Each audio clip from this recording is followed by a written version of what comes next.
Hello, everyone, and welcome back to the Take Health Podcast, Take Health Back Podcast. I'm your host, Dr. Scott Haggerty. Today, we are diving into one of the most important conversations in modern health. It's called the gut-brain axis. And I want to start today with just a very simple idea. Your gut and your brain are not separate systems. They are constantly communicating. Your brain influences digestion. Your digestion influences your brain.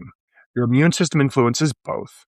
Your nervous system acts like the master communication network, and your gut microbiome, the trillions and trillions of organisms living inside your digestive tract, plays a much bigger role than most people realize.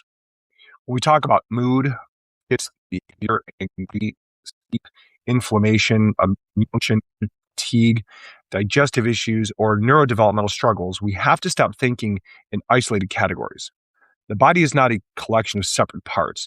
It is a completely interconnected network.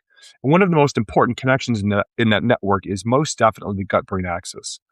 So today, I want to walk you through how this works, why so many kids and adults are struggling, and what we can actually do to start restoration and regulation, healing, and resilience. So we're going to have to start here by talking about the microglia. And this is one of the most important concepts in the entire conversation, because microglia are the immune cells of the brain. You can think of them like the brain security team. Their job is to constantly scan the brain's environment and ask, are we safe? Is there damage? Is there infection?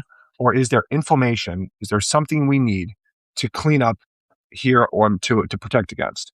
When microglia are calm and healthy, they help the healing, pruning, repair, development, and protection. When the body is chronically inflamed, those microglia can become overactivated. And this is where the gut connection becomes so important. When the gut is inflamed, irritated, or leaky, inflammatory signals can enter the bloodstream, the immune system becomes more activated, and those immune messengers can eventually influence the brain's defense systems. So now the brain is no longer operating in a calm, regulated state. It begins operating in a defensive state. And a defensive brain is not the same as a learning brain. A defensive brain is not the same as a calm brain. A defensive brain is not the same as a focused brain. In children, this may look like emotional outbursts, poor attention, sensory overwhelm, anxiety, hyperactivity, sleep issues, or regression.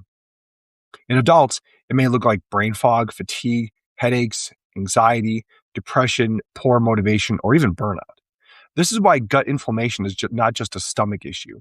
If inflammation from the gut is activating the brain's defense system, then what looks like a behavioral issue, a mood issue, a focus issue may actually be connected to an immune brain problem.